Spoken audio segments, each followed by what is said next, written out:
देखिए, प्राचीन भारत के इतिहास में एशियन हिस्ट्री ऑफ इंडिया में अशोक के अभिलेख को बता रहे थे। अशोक के अभिलेख में जो है, जिसमें से एक शिलालेख था, 3 अभिलेख थे। एक तो शिलालेख,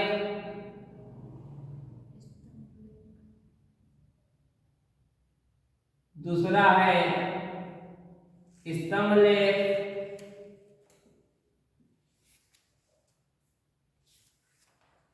और तीसरा था गुहा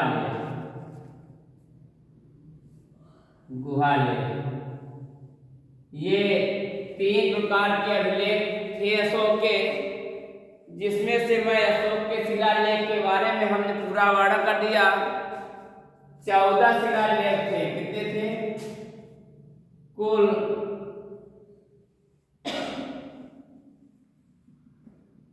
14 शिलालेख थे। अब आज जो है हम आप सबको बताएंगे अशोक के स्तंभ लेख के बारे में वर्णन करेंगे। अशोक के स्तंभ लेख भी 2 प्रकार के होते हैं, दीर्घ स्तंभ लेख और लघु स्तंभ लेख।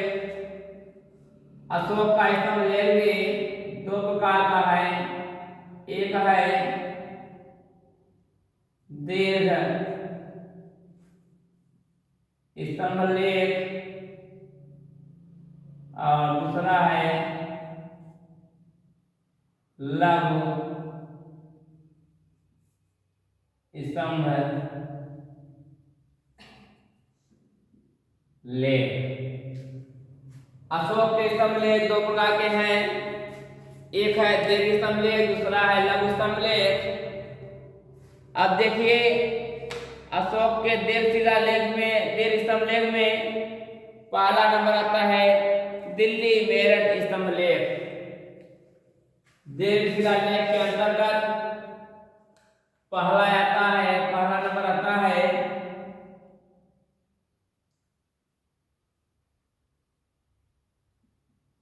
दिल्ली मेरठ स्तंभ लेख। दिल्ली मेरठ स्तंभ लेख। यह जो स्तंभ लेख जो लिखा गया है, दिल्ली से मेरठ तक के बारे में, मतलब जो बनाया गया है, गाड़ा गया है पाथर, उसमें लिखा गया है ये मार्ग दिल्ली से मेरठ जाएगी, मेरठ से दिल्ली जाएगी। इन सब के बारे में जानकारियां प्राप्त होती हैं शिलालेख से। यह स्तंभ लेख जो है पहले मेरठ में था। यह जो दिल्ली मेरठ स्तंभ लेख है, सबसे पहले यह मेरठ में था। पहले यह जो है मेरठ में था, पहले मेरठ में था, परंतु वर्तमान समय में यह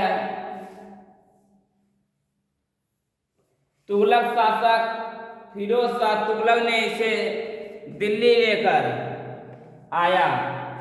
परंतु जो है तुगलक शासक ने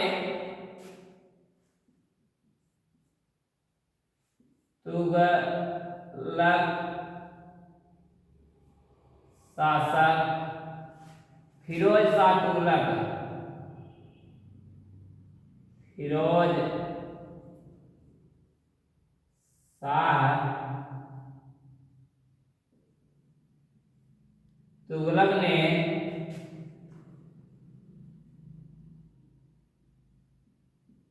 दिल्ली ले आया।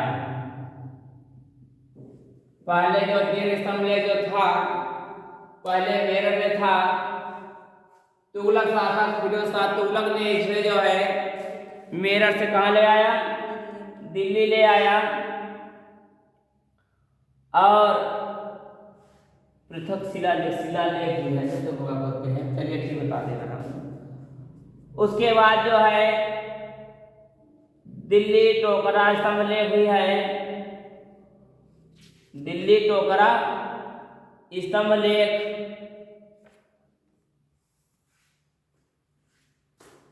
दिल्ली टोकरा स्तंभ लेख ये देखिए दूसरा नंबर पे है।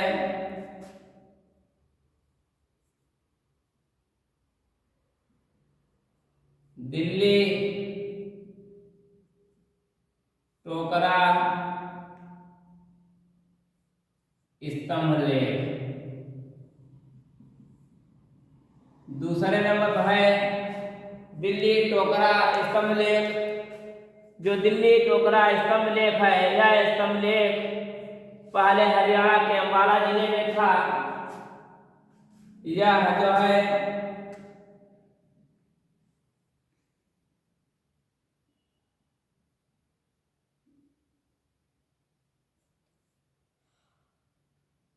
पहले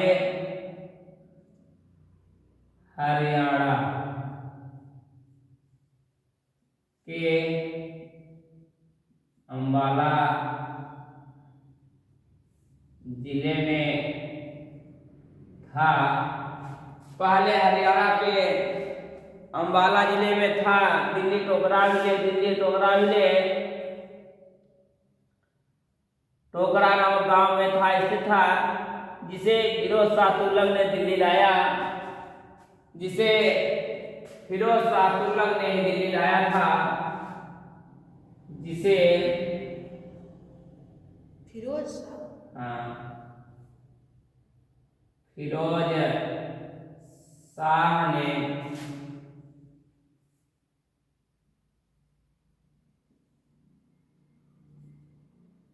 दिल्ली लाया।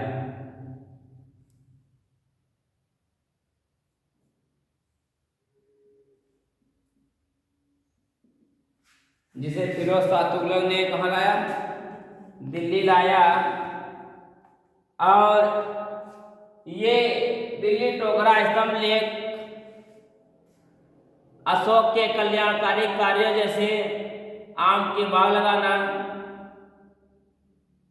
आम के बाग लगाना, कुएं खुदवाना, ये जो दिल्ली टोकरा स्तंभ लेख है, इसमें यह भी वर्णन मिलता है कि सम्राट अशोक जो है कुछ कल्याणकारी कार्यों को किया, जैसे कि बाग में आम लगवाना, कुएं खुदवाना और सराय बनवाना इत्यादि का उल्लेख भी मिलता है। दिल्ली टोकरा स्तंभ लेख में उल्लेख मिलता है। इसके अलावा सम्राट अशोक के धर्म बुद्धि हेतु किए गए कार्यों का भी उल्लेख इसी दिल्ली टोकरा स्तंभ लेख में ही मिलता है। तीसरा आता है प्रयाग स्तंभ लेख या कौशाम्बी स्तंभ लेख। तीसरा आता है प्रयाग स्तंभ लेख या कौशाम्बी स्तंभ लेख। प्रयाग स्तंभ लेख या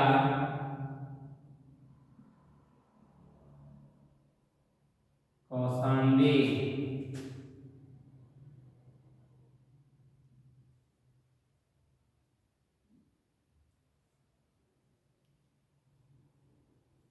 स्तंभ लेख। तीसरा नंबर आता है प्रयाग स्तंभ लेख या कौशाम्बी स्तंभ लेख। ये प्रयाग स्तंभ लेख, कौशाम्बी स्तंभ लेख पहले कौशाम्बी में था। अकबर के समय में जहांगीर ने ये पहले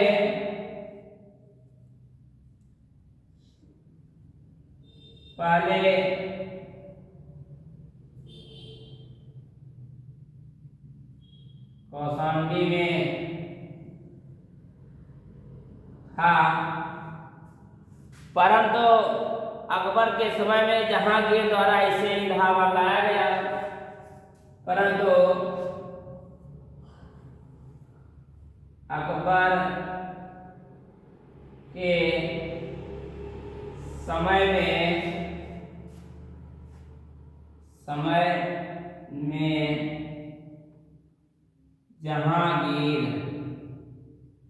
जहांगीर द्वारा इसे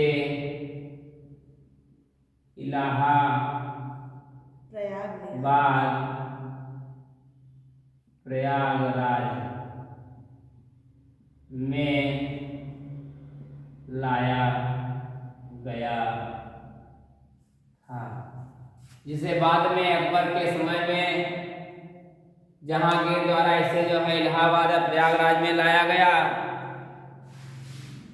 इसी स्तंभ लेख में जहांगीर बीरबल के नाम का उल्लेख मिलता है। प्रयाग स्तंभ लेख कौशाम्बी स्तंभ लेख में जो है जहांगीर और अकबर के बीच इसी अभिलेख में स्तंभ लेख में जहांगीर और बीरबल कहाँ नहीं हो गए, जहांगीर और बीरबल के नाम का उल्लेख मिलता है कि उस वक्त जो है जहांगीर के दरबार में जो है बीरबल नामक कोई व्यक्ति रहता था। और यहीं से जो है इनके अलावा अशोक की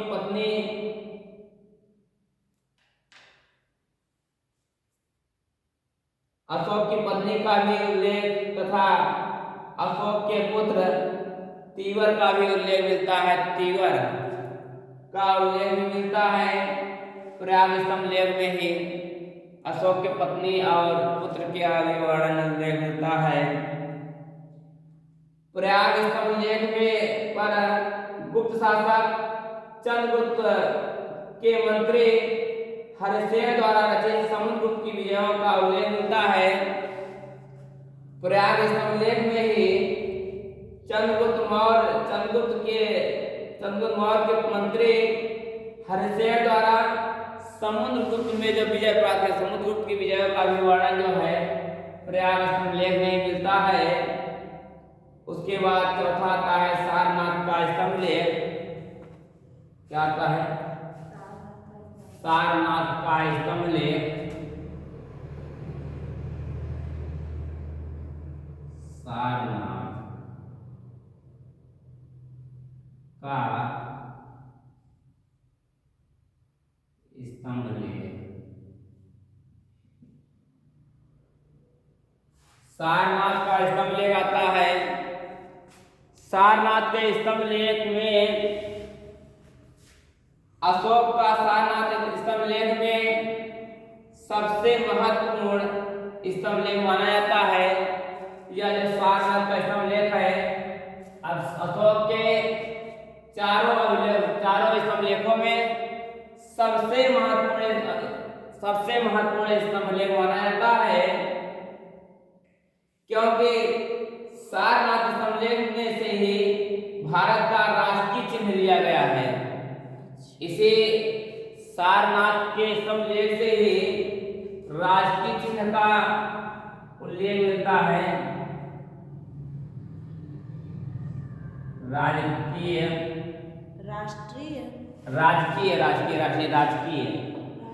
हाँ,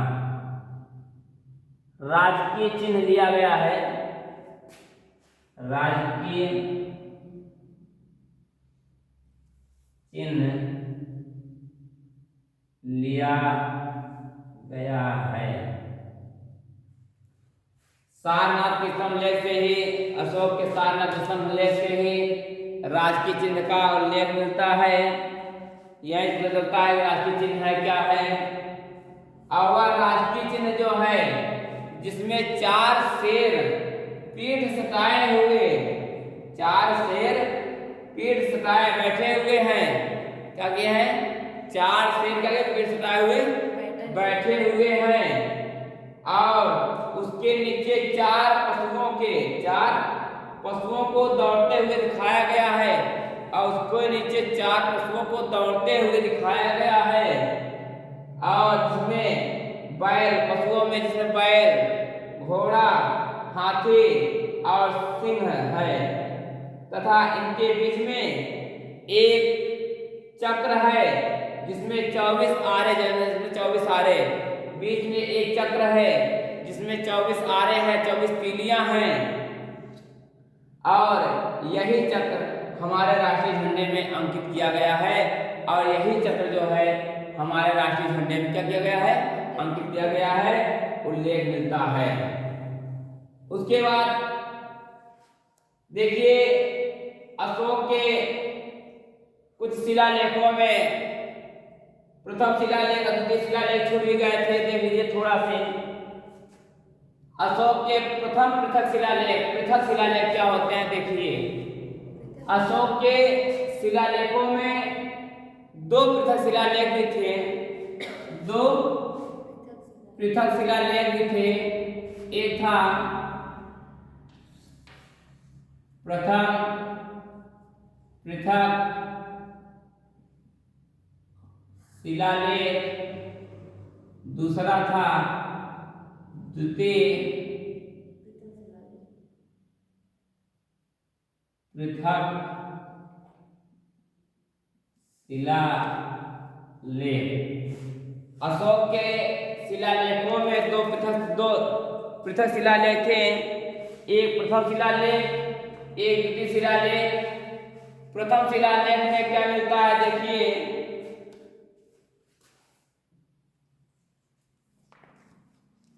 प्रथम पृथक शिलालेख,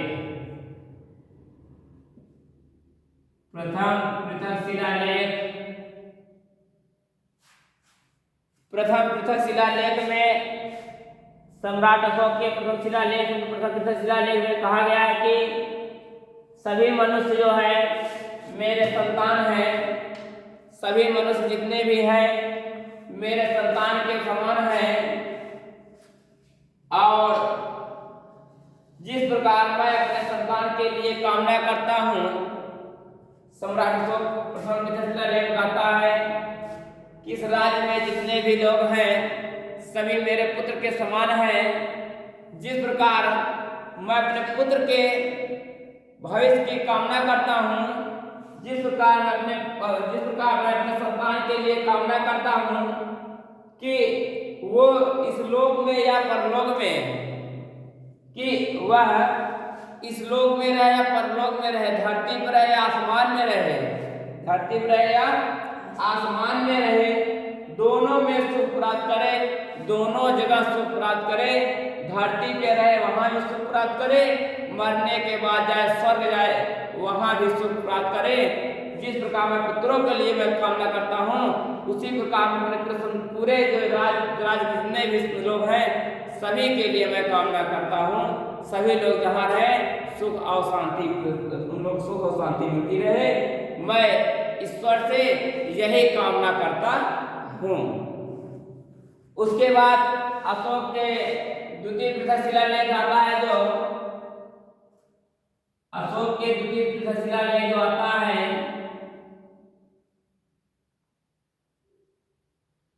द्वितीय पृथक शिलालेख। अशोक के द्वितीय पृथक शिलालेख में अशोक यह कहता है कि सम्राट अशोक की यह इच्छा है कि जनता उससे डरे नहीं। सम्राट अशोक के द्वितीय पृथक शिलालेख में सम्राट अशोक कहता है कि जनता मुझसे डरे नहीं, जनता मुझसे डरे नहीं।